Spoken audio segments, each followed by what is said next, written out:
one day Hitler was telling me to come with him in the hall, and there a recording was played of Liszt's preludes. And he said the very first parts of this prelude will be the victory fanfare for the next campaign. And the next campaign will start tomorrow, and it will be Russia.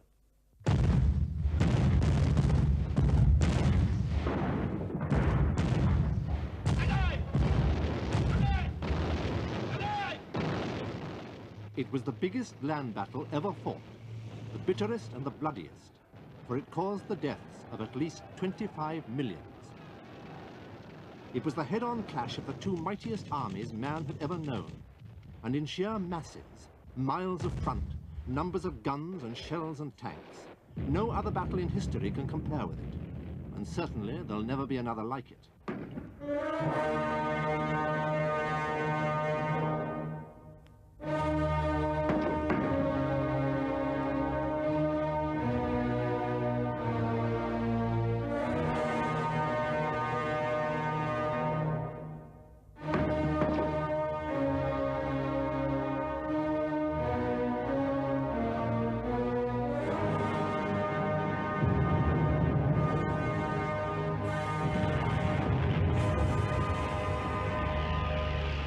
Like prehistoric monsters lifting themselves out of the primeval ooze, half-blind, brainless, and above all, unbelievably savage, the two greatest totalitarian powers of all time tore at each other's throats. It was to be a fight to the finish, a fight that was to spell the end of the old Europe's dominance in international affairs, a fight that was to change irrevocably the balance of power in the world. For something unthought of before the battle began, the winner was to become the one nation on Earth capable of approaching and maybe eventually of surpassing the United States in material wealth and technological resource.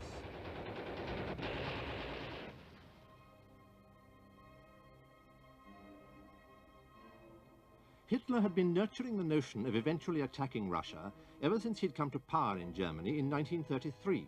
And before, if Mein Kampf, the Nazi Bible, is any guide.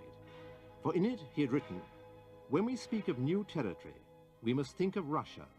Destiny itself points the way there." But Hitler's policy towards Russia was at first the same as countless Prussian and German statesmen before him, from Frederick the Great to Bismarck, to isolate Russia. If not to befriend her, then at least to keep her friendless. Though in the mid-30s, the Western powers, with their well-nigh obsessional distrust of communism, seemed to be doing that for him. Munich was just one of many international settlements from which the Russians were excluded, even though they were an ally of the Czechs, which the British, for one, weren't. And even though they alone had promised to help the Czechs if attacked, said the American President Franklin D. Roosevelt to the British ambassador in Washington, "The wealthy classes in England are so afraid of communism, which so far has not threatened them at all, that they have thrown themselves into the arms of Nazism, and now don't know which way to turn." His name upon it as well as mine. After Munich, while the United States, still largely isolationist, seemed not just relieved that a European war had been averted, but in truth scarcely interested, both Britain and France continued their policies of appeasing Hitler. Nazi leaders like Ribbentrop were warmly welcomed to Western capitals like Paris, despite the brutish horrors that Czechs and German Jews were already known to be suffering at the Nazis' hands. And yet more bits of paper were ceremoniously but worthlessly signed. Statesmen in Western capitals even considered seriously Hitler's idea of a greater Ukraine, ruled by German stooges, hoping against hope to satisfy Hitler's appetite for aggrandizement at the expense of hated Russia, all of which was not lost on the Russian leader Joseph Stalin, who as time went on became more and more convinced the real British and French aim was to incite Hitler against him. In Russia, the months immediately after Munich were anxious ones, although the savage political purges of the mid-30s were now largely a thing of the past. For the great mass of the Soviet people, life had become a little easier and a little more cheerful.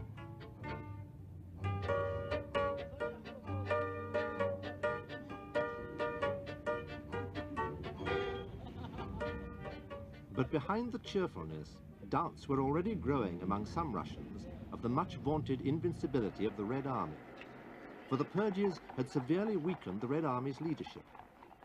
90% of the generals, 80% of the colonels, 3 out of 5 of the field marshals, and well over half the corps and divisional commanders had been put to death.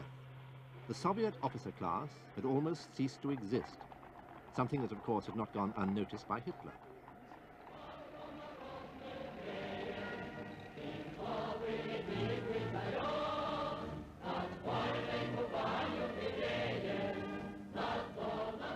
Before the purges, the Red Army had been the most vigorous arm of the whole Russian Revolution, ever receptive to new ideas, an example not just to the rest of Russia, but to military men the world over. Now, individual initiative was no longer at a premium in the Red Army, and the inevitable political indoctrination programs paid no heed to the new military theories of mobile warfare, of blitzkrieg and massive air power, which Hitler's young panzer chiefs were earnestly studying. But the Nazi invasion of Czechoslovakia in March 1939, in flagrant disregard of the Munich Agreement a mere 6 months before, forced the Western leaders belatedly to consider at least wooing Russia. Moscow's immediate protest to Berlin was couched in much stronger terms than British Prime Minister Chamberlain's, for instance. For as well as Prague, Hitler had also seized Memel from Lithuania, and the Hungarians had grabbed Ruthenia. The Poles, too, despite a treaty of friendship with the Czechs, had already seen fit to take advantage of their neighbours' helplessness to snatch a few hundred square miles of territory that didn't belong to them. And the Italians were about to march into Albania. To the Russians, the aggressors were getting uncomfortably close to their borders.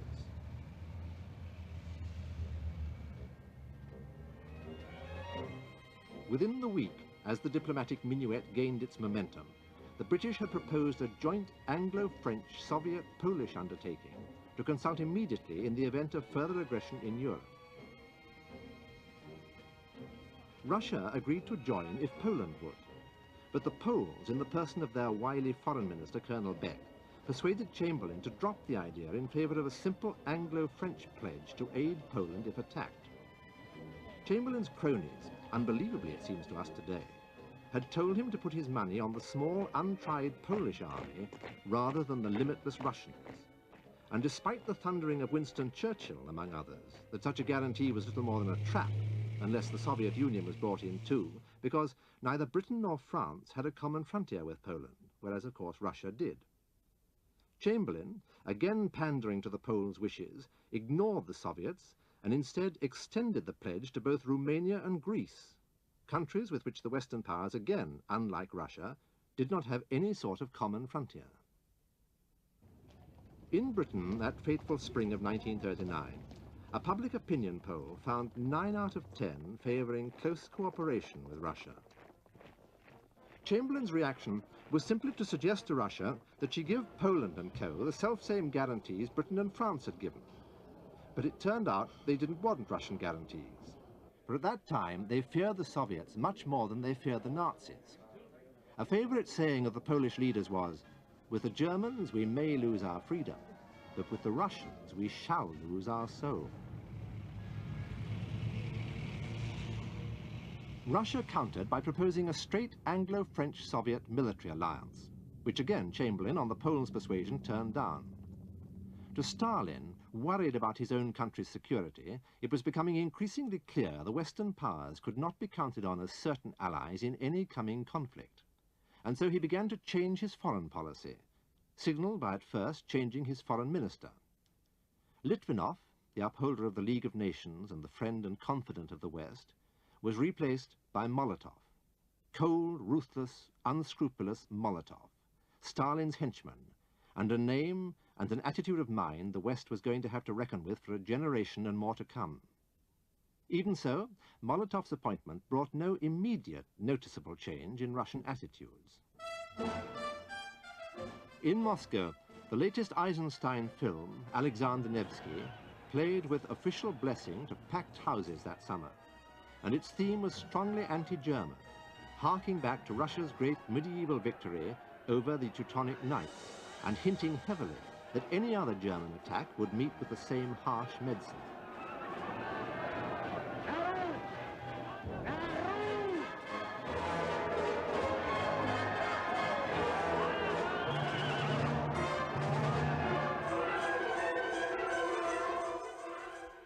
Molotov's first major speech as foreign minister was largely an attack on Germany, though he was also critical of Britain and France. Little significance was made of his mention of an impending trade treaty with the Nazis, nor of his having successfully concluded one with fascist Italy. In Britain, pressure increased for some sort of pact with Russia, pressure which Chamberlain fobbed off by announcing a diplomatic mission to Moscow to explore an agreement. But whereas he'd been prepared to visit Germany in person to deal with Hitler, he preferred now merely to send a minor official to negotiate with Stalin, a suggestion that didn't go down at all well with the Soviet leaders, who proposed instead that Britain and France send military delegations. And after dallying a couple of weeks, the two Western powers agreed. But rather than the top generals with full negotiating powers the Russians clearly expected, Britain and France simply sent a bunch of obscure, semi-retired military gentlemen with no detailed brief. The British delegation, for one, was led by the King's Equerry, an admiral with the Noel Cowardish name of Sir Reginald Aylmer Renfurley Plunkett, -Ernley, -Early, -Drax. What's more, because the British Admiralty wouldn't release a cruiser for the purpose, and the British Foreign Office wouldn't allow them to go by plane or train, the missions journeyed by slow passenger boat, taking almost a week, and didn't arrive in Moscow until mid-August. The talks soon became bogged down on the so-called Polish obstacle. The Russians wanted the right, if necessary, to cross Polish territory to attack Germany, a right the Poles resolutely refused to grant, and nor would the British government press them on the point, a reluctance the Russian leaders interpreted as indicating no real intention to conclude a workable agreement. In the end, the Soviets issued what was almost an ultimatum, but it still elicited no suitable reply. And within 48 hours, Hitler's foreign minister, Ribbentrop, was on his way to Moscow, to the surprise of a now increasingly surprisable world, to sign a Soviet-German non-aggression pact, to all intents and purposes, the biggest about-face in history by the two bitterest rivals. One day, when we were on the Obersalzberg and just sat down for dinner in Hitler's dining room, Hitler got a message from a servant, and he was flushing red in his face. He banged with his fist on the table, and he said with quite an emotional voice, "Now I have it, now I have it." And afterwards, he showed us a surprising thing to us, a cable of Stalin to Hitler, that the pact between Russia and Germany will be signed this evening.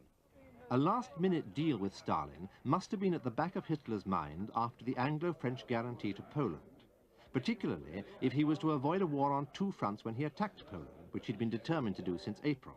Indeed, Washington had warned London from May onwards that German diplomats had begun wooing their Russian counterparts under the guise of trade negotiations, though it was not until after the Soviet discussions with Britain and France had developed into such a farce that they began to get much response. As well as anxious for her security in the West, Russia that summer of 1939 was worried about her eastern flank, where she was fighting an undeclared, and so far as the newspapers were concerned, a largely unreported war with Japan over Outer Mongolia. Stalin was keen to end this threat to his rear, and so Hitler's promise to press the Japs to give up their claims there may well have tipped the balance in favor of a pact with the Nazis rather than one with Britain and France. But while Western statesmen were still pondering what interpretation to put on the Soviet-German pact, within the week almost, on September the 1st, Hitler attacked Poland.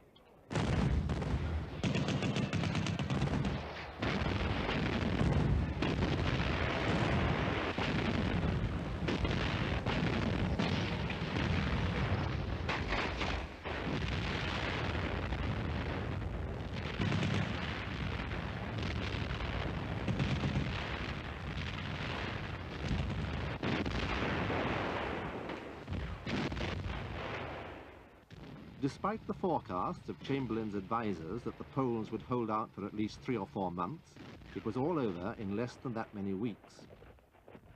On September the 3rd, after 2 days thinking about it, Britain duly honoured her pledge to Poland by declaring war on Germany, and a few hours later, the French followed suit. But as skeptics like Winston Churchill had long pointed out, honouring the pledge was of little immediate help to the Poles. Nor was any attempt made by the two allies to attack the Germans in the west to relieve some of the pressure on the Polish army in the east, all of which did not go unreported in Russia, where the official press made great play of the now evident pointlessness of the Anglo-French guarantee to Poland and the all too apparent spinelessness of the Western leaders.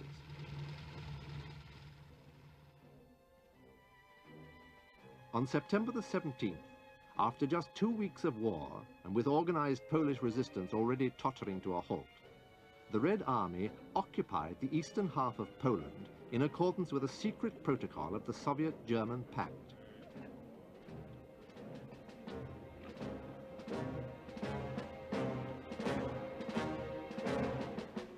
A month later, while Wehrmacht and Red Army paraded together in victory celebrations, marking the honeymoon period of Soviet-German relations, Moscow branded Britain and France as the aggressor nations, not Germany, for wanting to continue the war after Poland had fallen.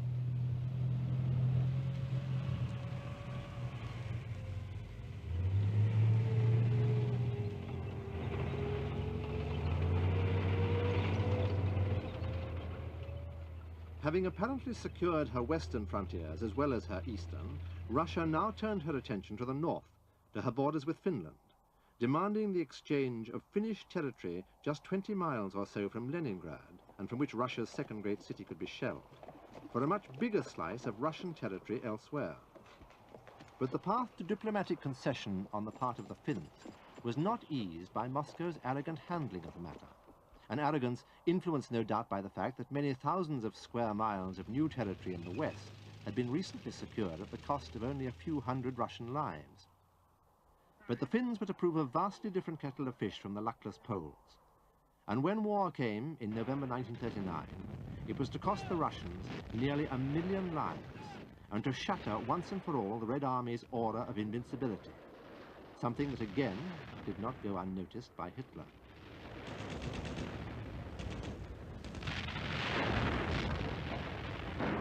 Although the Finns resisted heroically, so far as the Russians were concerned, the war couldn't have been waged more ineptly, and not just militarily. For as a diplomatic exercise, it was hardly a way of encouraging friends and influencing neutrals.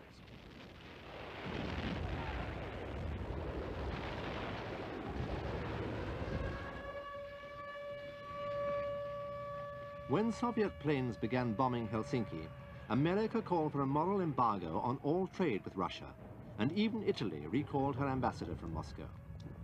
Britain and France openly shipped arms to the Finns, though the Swedes would not allow Western troops to cross their territory, which, as it turned out, was a merciful relief for the Allies, for they might well have found themselves fighting the Soviets as well as the Germans that first winter of the war. All in all, it was a very low point in Russia's relations with the West. For their part, the Soviet leaders feared the Finnish war might tempt Britain and France to reconcile their differences with Germany at Russia's expense, and their suspicions were aroused by the trip in February 1940 of Roosevelt's personal representative, Sumner Welles, to Berlin, Rome, London and Paris, but not Moscow, to seek out the possibilities of a negotiated peace. Hence Stalin's alacrity in winding up the war after just 4 months, and without the Finns totally defeated.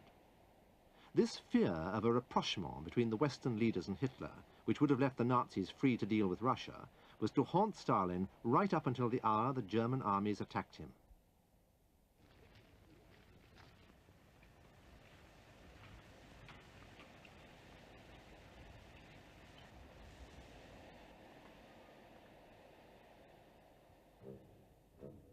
The Red Army's poor performance against the Finns had of course been realized inside Russia itself, and steps, well-nigh panic steps, were taken to reform it.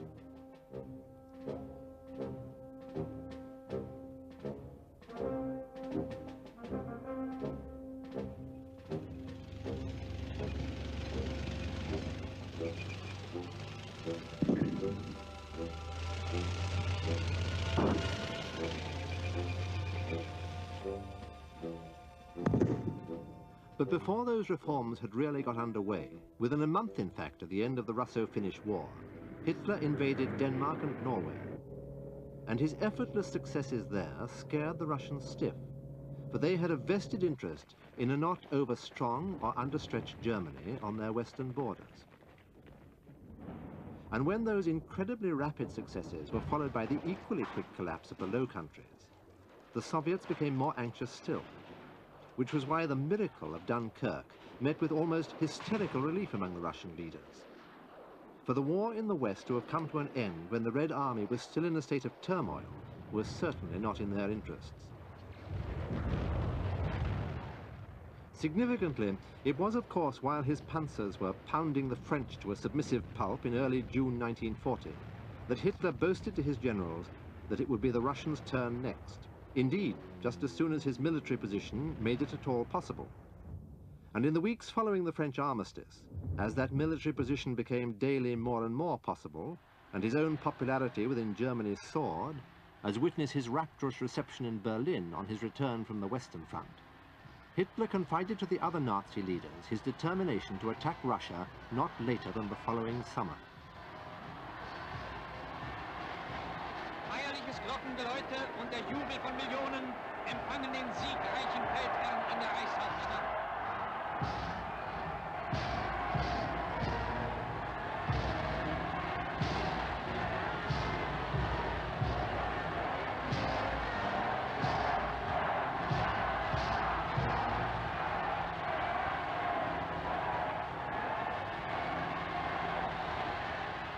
While Hitler basked in the plaudits of the Berliners, behind the scenes he was still shilly-shallying over whether or not to invade Britain that autumn. As it was on the 31st of July, Hitler talked to the men surrounding him and told them that something must have happened in London. The British had seemed to be encouraged again, and he pretended that some discussions between Moscow and London had been overheard.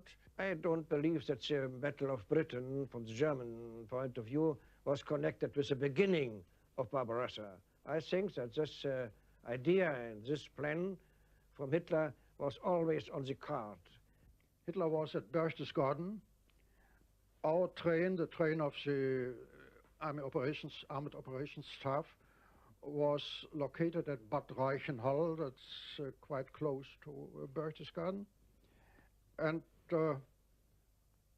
on this day, the 29th, Jodl, who himself also lived in Berchtesgaden, announced his visit to his staff, a seldom occasion. And we, in a mood of victory after the armistice, thought of getting some distinctions or promotions or something like that, and were shocked the more when Jodl came to our dining car. That was a place in which this communication by him was made, had the doors locked up, and only 3 or 4 of us admitted. And then he suddenly, in his usual short and dry tones, told us about Hitler's intentions to attack Russia. There was a wave of protests from all sides, particularly with regard to Britain and the danger which must come from Britain as soon as we turned against the East and against Russia. But his answer only was almost the following: one day or the other, we have to go to war against Russia. The sooner the better, particularly now, on the height of our military strength, much better than to have to call the German people once more to the arms some years later.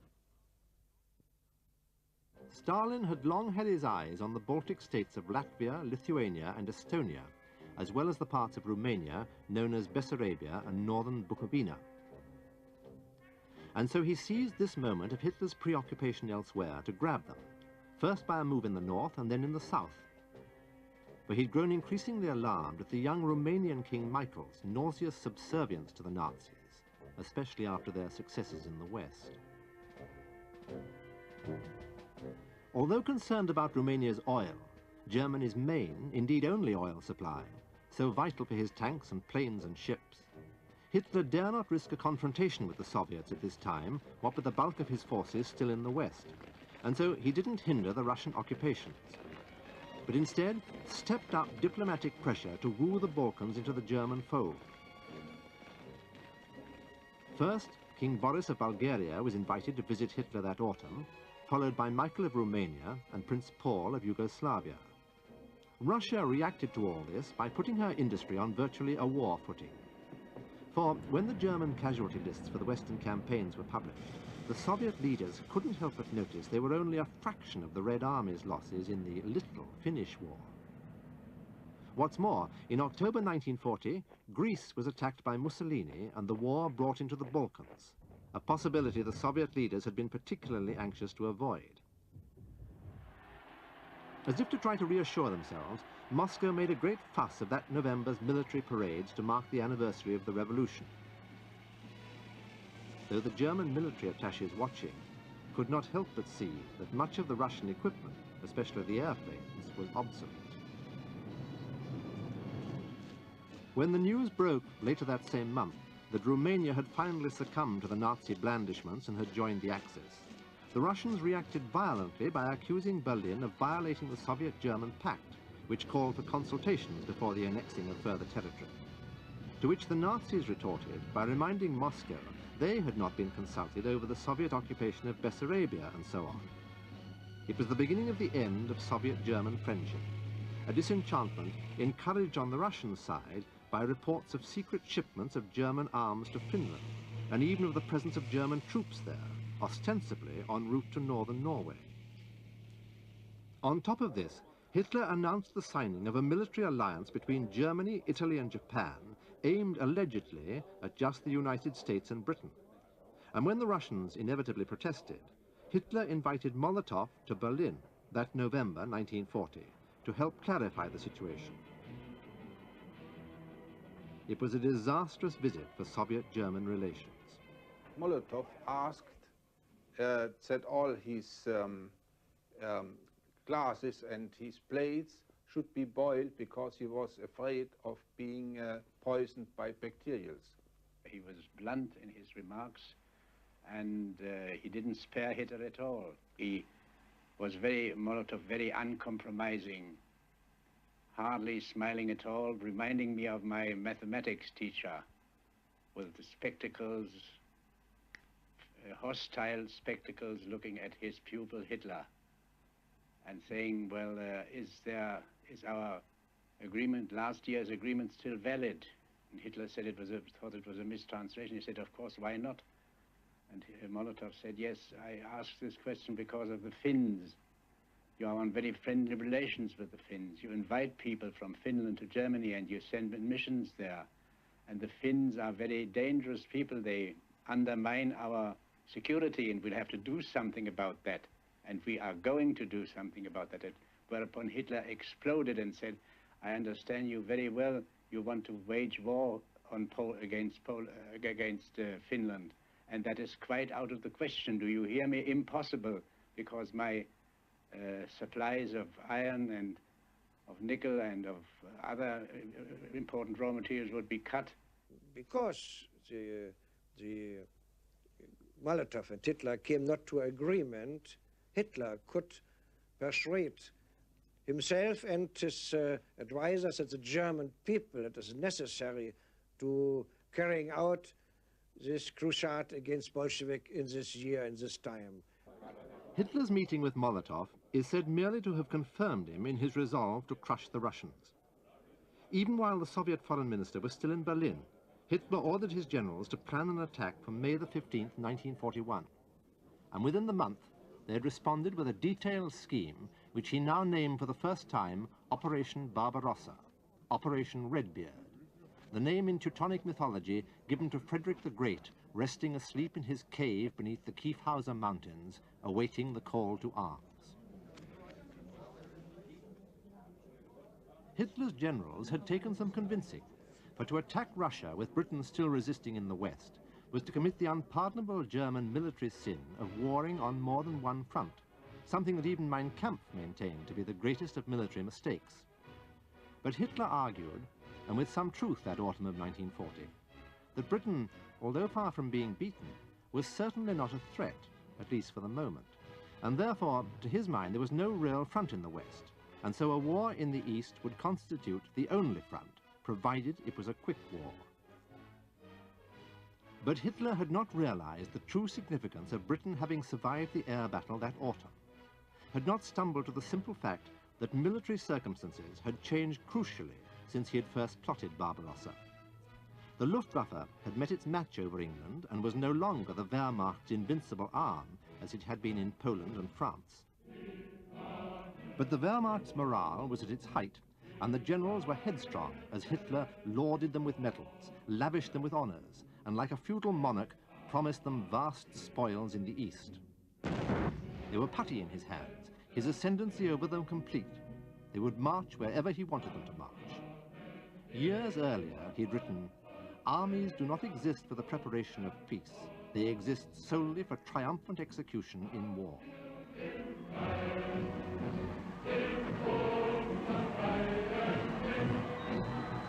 Hitler's logic was that Britain's hope of survival lay in Russia and the United States.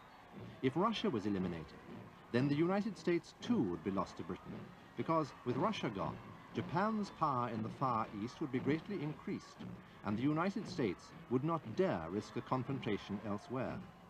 Therefore, Russia must be destroyed, and quickly.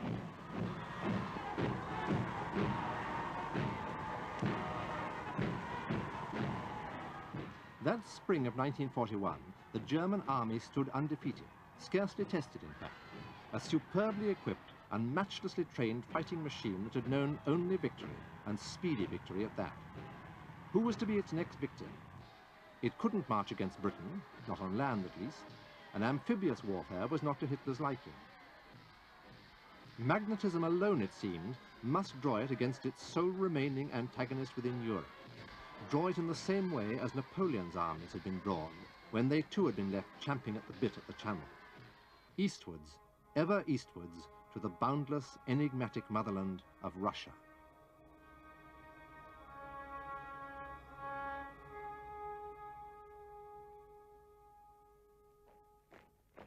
As always in history, Russia's rulers could call on numbers without limit.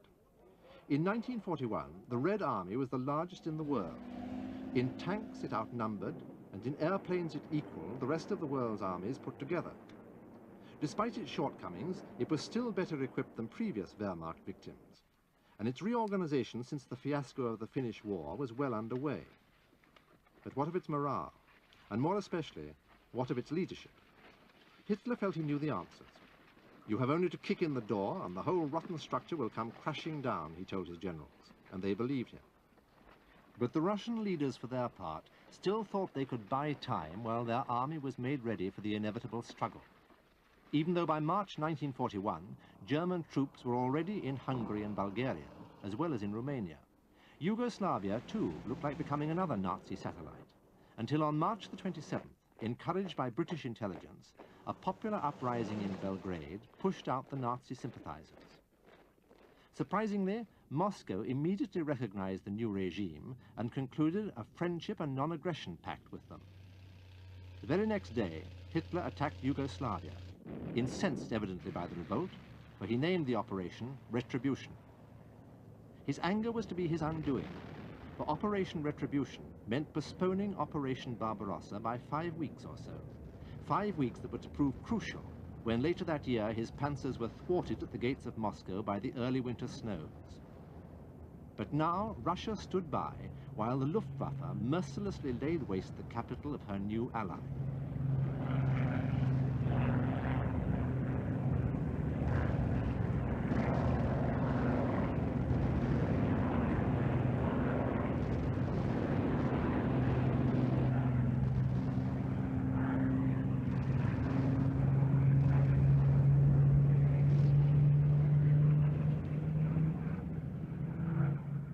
That very same day, Hitler marched into Greece, again, without Russia as much as saying boo. Once more, this lack of action cannot have been lost on Hitler and his generals, and served to make them even more headstrong as the Wehrmacht swept to further swift victories. An attack on Russia seemed but a matter of time. Even so, when British and American diplomats tried to warn Stalin of German troop concentrations along the borders, Stalin merely shrugged it off, arguing to his cronies that however inevitable a Nazi-Soviet conflict might be, these present reports were simply a British ruse to rupture Russo-German relations. As it was, his own intelligence agents inside Germany itself had been sending back details of a Hitler move against Russia ever since the beginning of the year, reports which Stalin, in his wisdom, had once more chosen to ignore. Nevertheless, May Day in Moscow that year saw a particularly impressive military parade, again as if to reassure the Russian people in the face of the persistent rumors of a coming Soviet-German conflict. Rumors which the German ambassador there meticulously reported back to Berlin, for he had not been let into the Barbarossa secret. 4 days later, though, Stalin went out of his way to warn the new graduates of Moscow's military academy to be prepared to deal with a surprise German attack at any time. He also took over the leadership of the Soviet government while keeping the leadership of the Communist Party. But Russian diplomatic activity was still concentrated on appeasing the Germans at all costs, of avoiding giving them any pretext for attacking the Soviet Union, hoping to delay that attack until either the winter, when fighting conditions would favor the Russian soldiers, or else the spring of 1942, when the Red Army's reorganization would be complete. And so, while the generals lectured, Molotov and co. went out of their way to keep Hitler happy, rushing much-needed grain and raw materials to Germany. Raw materials that in a few weeks would come whistling back in the form of shells and bombs. Complying with every request from Berlin, no matter how embarrassing to national pride. Even turning a blind eye to the mounting incursions of German reconnaissance planes over Soviet-held territory. 500 such violations were reported, but went unprotested. The building of permanent frontier defenses was slowed down so as not to offend the Germans. Yet Russian spies counted no fewer than 300 recently laid landing strips within 100 miles west of the border. Intelligence which again Moscow chose to ignore. Stalin was lulled into complacency by German assurances that these troop concentrations were intended really to deceive the British and to divert attention away from a German invasion of England planned for that summer. Even as late as June the 14th, when 3 million German troops and thousands upon thousands of guns and tanks lay hidden in these woods and forests within German-held Poland, Stalin issued a statement in which he bent over backwards to deny Russian fears of a German attack and to reaffirm his belief in German friendship and German goodwill, a statement as pathetically appeasing as any of Chamberlain's Munich pontifications.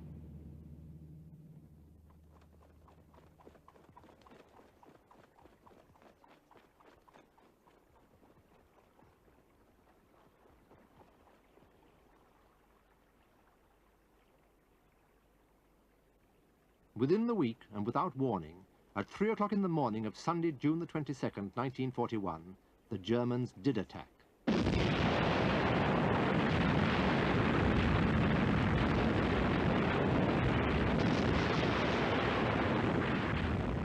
For 1,000 miles from the Baltic to the Black Sea, the glow from 10,000 guns lit the eastern skies. The dazed Russian soldiers were crushed and brushed aside in a holocaust of shells and bombs.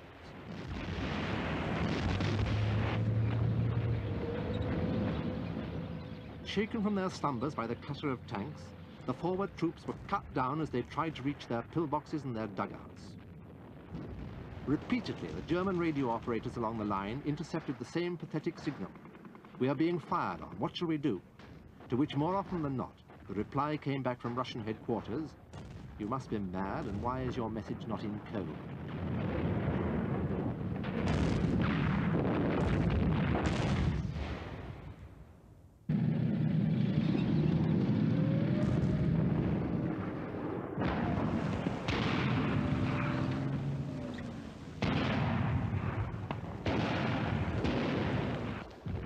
The Russian defense was haphazard, without plan, depending to a very great extent on the initiative of local commanders, an initiative few dared exercise. Even when the attack had been going several hours and Hitler had already announced it to the world, the Soviet authorities were still ordering their troops on no account to cross the German border, nor to exchange artillery fire, and their pilots not to fly over Finnish or Romanian territory. And even over German territory, they were forbidden to penetrate beyond 60 miles. Bridges were captured intact. They'd not even been prepared for demolition. As well as surprise, the Germans had the advantage of an overwhelming superiority in men and firepower at those points chosen for their armored thrusts.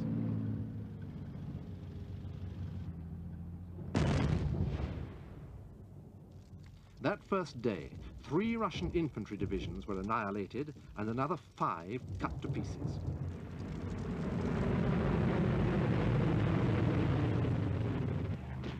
By the second day, with 2,000 Russian planes destroyed, the world's strongest air force, numerically at least, had been well nigh eradicated.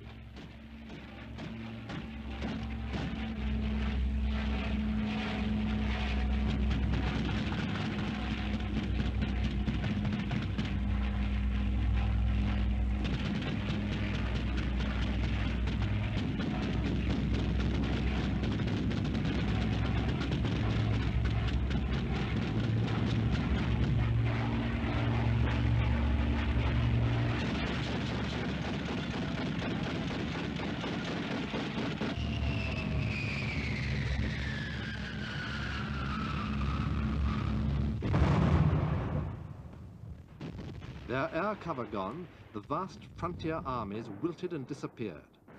By the end of the first week, the Wehrmacht had advanced some 350 miles inside Russian territory and was already more than halfway to Moscow.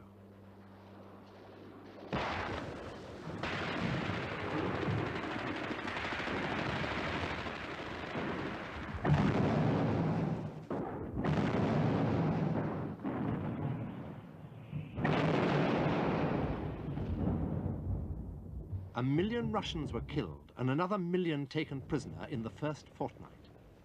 And as the weeks went on, the Russian losses mounted, bewildering the Germans, who refused to believe such profligacy in human life could possibly continue. But at least one Wehrmacht colonel saw it all so prophetically when he wrote home, "In fighting Russia, the German army is like an elephant attacking a host of ants. The elephant will kill thousands, maybe millions, but in the end their numbers will overcome him and he will be eaten to the bone."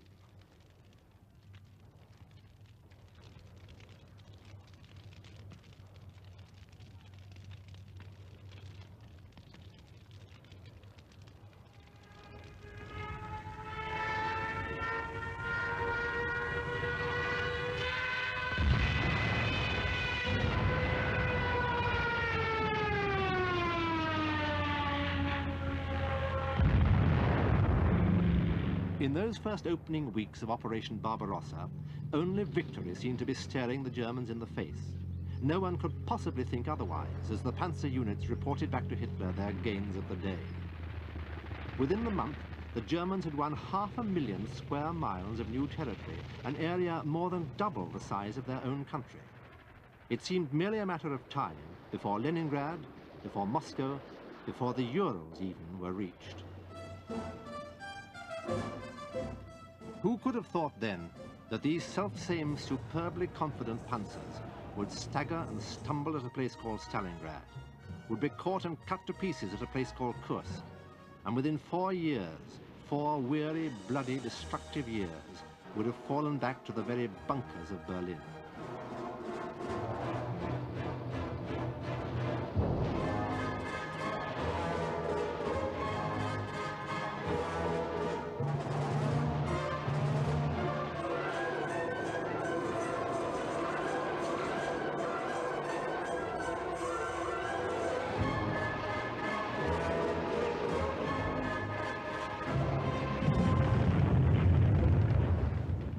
But all that was in the future, the terrible, tearful future, as the Russian soldiers scrambled to defend their motherland that bleak midsummer morning of June the 22nd, 1941, the morning of Operation Barbarossa. Boasted Hitler to his generals, "When Barbarossa begins, the world will hold its breath." When Barbarossa was over and Hitler dead, the world still held its breath, and does yet, even to today.